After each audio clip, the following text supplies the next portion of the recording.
This is the High School Crossfire. Welcome back. Oh, well, thank you so much. Fourth affirmative. I would like you to answer me these questions in yes or no, shortly, please. My first question to you. Do you believe that it requires a financial muscle to fight climate change? Pardon?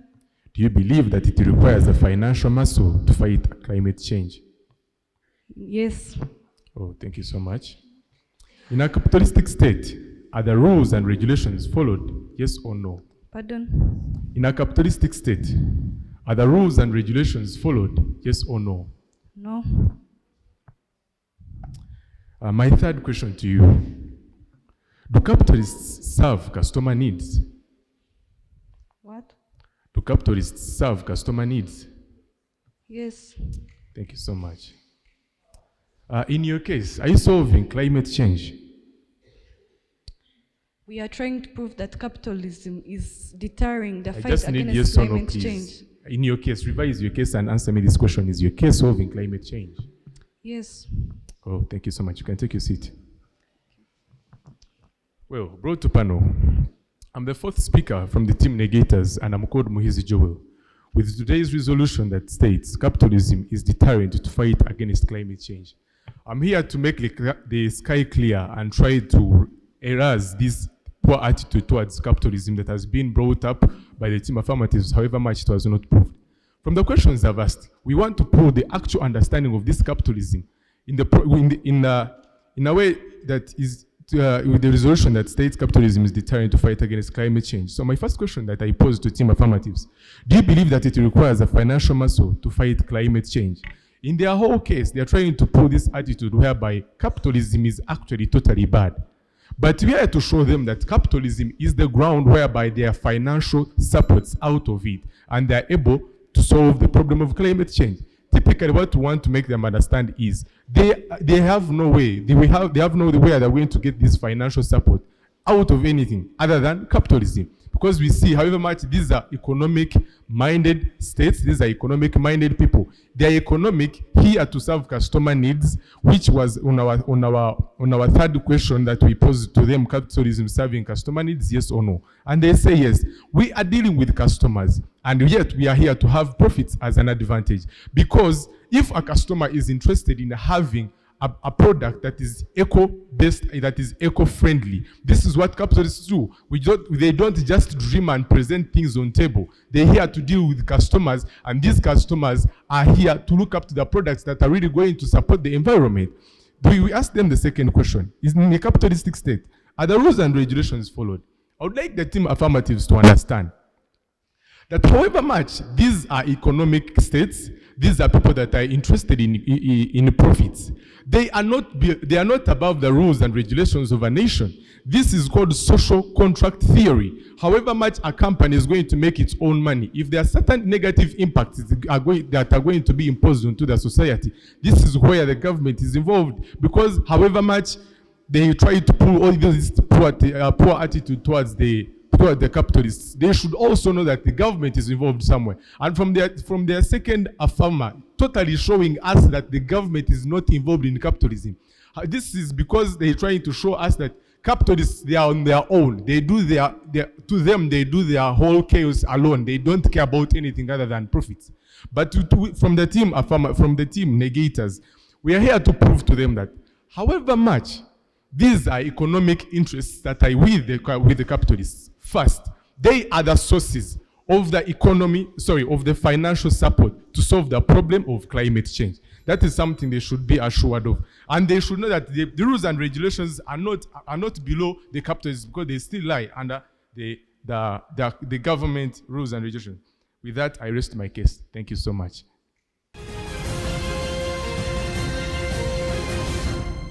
Okay, I hope you say yes or no. Respect me as I have respected your time.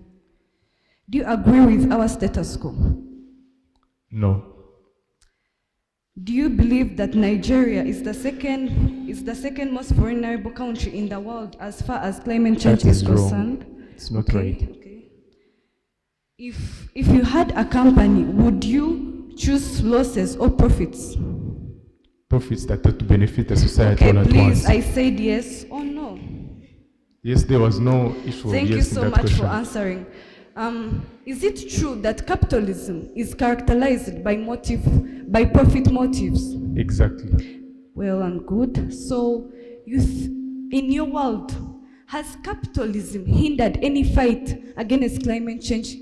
Very much. There's RCCDN that is currently solving Very the well, problem very well. of climate change. So out I of the think you can profits. take your seat. Thank you so much. Today, we are going to look at not the cream of the milk, but we are going to understand what is in the milk. We are not going to look at how they are trying to talk you about capitalism, but we are going to see how is it hindering the fight against climate change. I asked them a question. Do you agree with our status quo? They said no. And so they are opposing the constitution of Nigeria, which allows people to acquire immovable property, whereby they can acquire it privately. So I hope that you do not get arrested, my dears. So do you believe that Nigeria is the second most vulnerable country in the world as far as climate change is concerned? They have refused, and we have already shown you the statistics whereby it has been rated the second. So why are we saying that capitalism is the one hindering the fight against climate change in Nigeria? I asked them a question. Has capitalism hindered any fight against climate change in your world? They said yes. And I remember very well, they are talking, in their parameters, they are talking about their whole world. And I believe not in the whole world there is capitalism. There has to be like socialism. But we bring in Nigeria, and I want to remind them that we talked of Nigeria having 50% of capitalism. So here we are saying that Nigeria is being affected by capitalism, whereby this capitalism is hindering the fight against climate change. We have told you about private sectors which do not care about anything. That is why I asked them a question. If you had a company, would you choose losses or profits? They would choose profits. I remember him saying that these capitalists want to provide to the customers, which means they do not care in anything. Even though they have to degrade the environment, even though they have to chop down the trees, they just want to provide to the customers.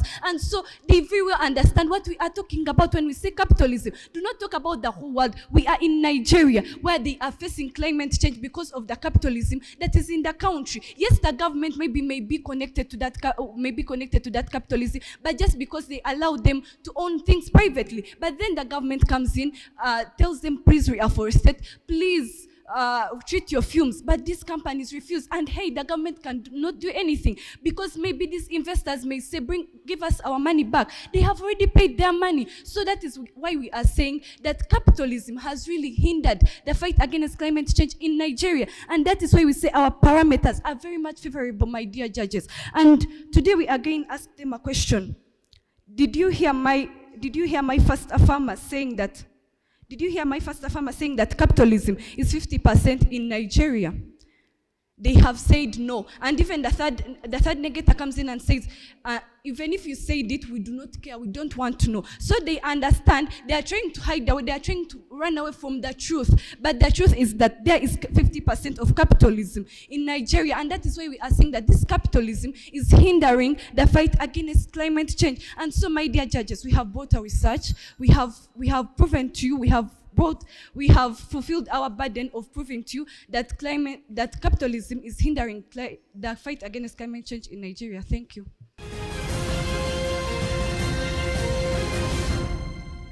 Tonight's resolution was a resolution that states capitalism is the deterrent in the fight against climate change. Capitalism is a deterrent in the fight against climate change. I think both teams understood their burden. Team affirmative taking up the burden of proof, and team negative taking up the burden of refutal. I will reduce my argument of the debate based on clash points and on strategy. On clash points, Team affirmative came and fronted the case that in capitalistic states, there is the profit motive. That profit motive drives these people to go against the desires, whether of government, in their parameters Nigeria, and the wishes of everyone else purely for their own profit. However, Team affirmative responded and rejoined and told you that actually that same profit motive is what drives capitalistic states to make sure that they go with the increasing consumer trends because of something called consumer sovereignty. in capitalistic states. If the consumers ask for more sustainable products, the capitalists will move towards those more sustainable products in order to gain a profit from that. I awarded team negative that clash point. On the concept of capital accumulation, they also told you that in capitalistic states, the capital accumulation that's driven by capitalism is what will fund the climate change efforts.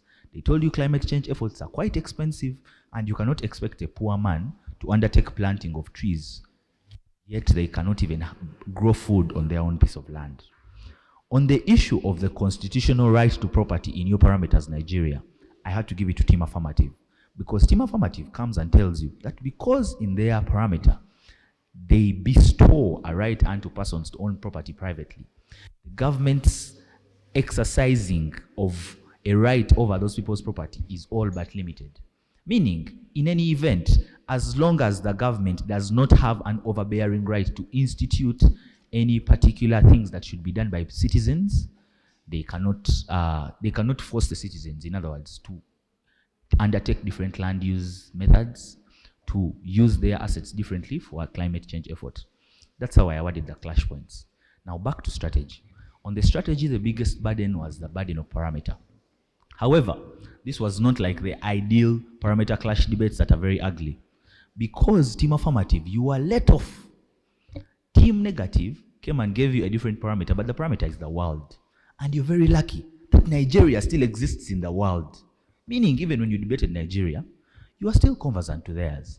But because you stuck to Nigeria and you would not move out of the parameters you set, those parameters being Nigeria, you could not discuss countries like France, which they told you are the leading capitalistic countries, but are championing the effort towards sustainable climate change. That is where I saw the first causal link of a difference in strategy winning tonight's resolution. Yeah, thank you so much. It was really a good debate. It was really a good show, and those are good levels of submissions. Much appreciation to both teams. To begin with, I will begin with a correction, not only to Team Affirmative, but to the entire team, or to the entire debaters that are here. Now, in the Constitution, we don't have sections.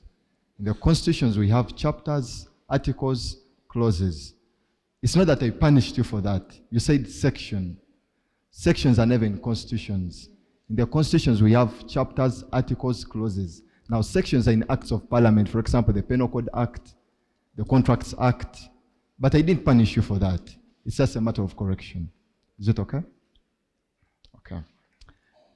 To begin with, today's resolution, I appreciate the fact that both teams were able to interpret and understand the specific type of resolution that was before them. The main argument of Team Affirmative was under Articles 42, 43, 44 of the Constitution of Nigeria, according to their parameters, that gives the right and the mandate to citizens to own private property. And that was their main standstill, despite the fact that I did not hear a rebuttal from Team Negative on that point that they gave, where they said it is the law that provides. How about if Team Negative would have come up and said, yes, it is the law that provides, but however, does it still stop the government from coming in to intervene with, even in different countries, despite the fact that people have a right to own private property? This right, it's not a non-derogable right. Still, at a certain point of time, the government can come and intervene, which was their main point, that I never had any rebuttal from Team Negative. However, Team Negative also had points that were not rebutted by Team Negative. Their strongest point was, we are looking at capitalism. Countries are having capitalism. For example, they talked about the USA. With a high level of capitalism, we see a high level of income. We see a high level in the standard of living. Now, meaning at the end of the day, by virtue that these people have the income, they are going to be able to even appreciate the renewable resources, which will not be appreciated by people that are living in the socialism society. You recall that? So, such a point that went unanswered by virtue that they talked about the presence of resources, and then even they argue these people are able to afford, for example, the mitigation factors. That is a point that went unanswered, and that was their strongest point. So at a certain point of time, the debate was being won by Team Negative. However, it now came to the cross-examination. Negator, for you were asked a question. Does capitalism hinder the climate. Remember, for you are saying at no point does the capitalism bring a negative change to the climate, a question that you considered too. Now that is where the drawing line went to. So the reduction in marks for any confession you make, any contradiction you make to your strongest point puts you down. So for me now, that's what drew the causal link. And these people were able to win you by 1. I'll start with the point of the parameters. Much as I did not penalize either side for the parameter they chose, the fact that the parameter you choose constitutes your strategy. It means the rationale you give us for that parameter should hold. And if your opponents present themselves with a different parameter and they are able to give us a rationale that presents their parameter as a superior strategy to yours, I may not penalize you for that, but I will have to credit them for choosing a superior parameter. Why? When you singled out Nigeria as your parameter, which was fair in itself, and then you went ahead to concede to the fact that it is a mixed economy, and then you come and argue your points as though all the negatives in the economy are as a result of capitalism. You see that? That's why I had an issue with your case. It was more of a partial contradiction with what you were presenting. You're arguing all the points as though every negative that is in the economy is directly attached to capitalism. That is why I felt the parameter of the world at large, which was tackling a global problem, had a better rationale. However, I did not penalize you for that. Now, to your points of argument, where I felt actually both teams did a good job, irrespective of your parameters, both teams were able to build a good case in their jurisdiction. Team Affirmative, I singled out the competition and the profit motive with limited or no government intervention that leads to the overexploitation and resources as your main point. You argued that when people are under a capitalistic economy, their main goal is the profit, which can come at expense of society. That was a good point, and I credited you for that. Now, for me, this was a very wonderful debate. And I commend Team Affirmative, first of all, for sticking to your perimeters. You stuck to them. Usually when we are having a perimeter clash, people end up actually moving into the negatives perimeter. But I would commend you for what? For sticking to your parameters. Now, first of all, you set your parameter as Nigeria, and your rationale for setting your parameter as Nigeria was because it is the second most vulnerable state, capitalist state, in climate change. However, first of all, I asked myself, why didn't you choose the most vulnerable? There was no rationale for that, but I did not penalize you for that because Team Negative did not bring that up. The other part and the other rationale you had is because Nigeria is a capitalistic economy. That is what your first and second speaker said. Now, in the POI, and Team Negative came up and told you it is impossible for Nigeria to be a capitalistic state. It is actually a mixed economy. If it was completely capitalistic, then the government would never even make laws. Then the government would never need to license the companies to be able to do what? To act. Then later on, you came up and contradicted yourself and said it is 50%, the exact thing that Team Negative was telling you. So that affected your strategy, since your entire strategy was basing on what? On Nigeria being a capitalistic economy. Second of all, your other biggest point of argument was profit maximization. The mere fact that capitalistic economies or these companies are looking at profit maximization, it is the reason as to why you thought that they're being deterrent to the fight against what?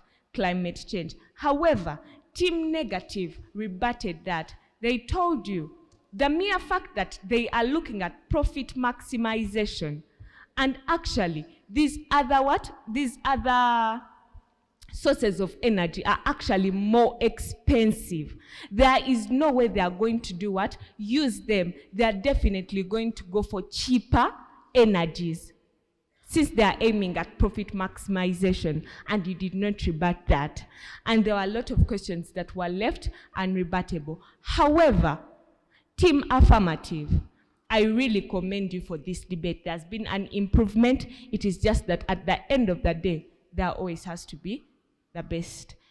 This is one of the debates I've enjoyed, and it was more of engaging. And I thank all the debaters who are in front there. That is a good job. I'm seeing some improvement. There is something we are seeing. So even if I'm paid, I'm happy because I'm paid good.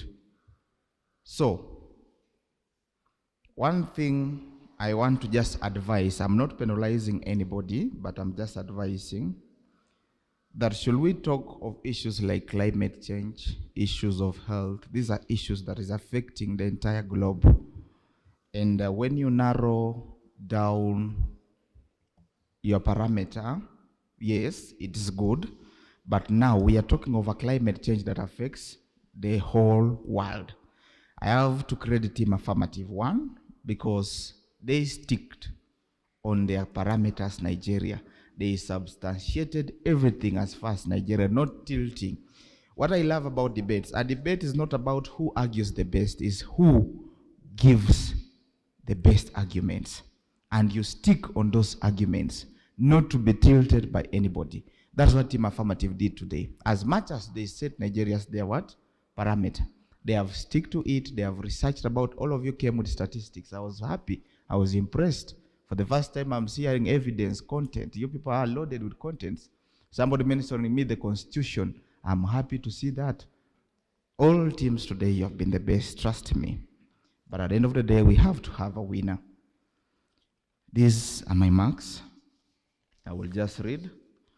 I gave Team Affirmative a 62% because I love your submission. I gave Team Negators a 65%.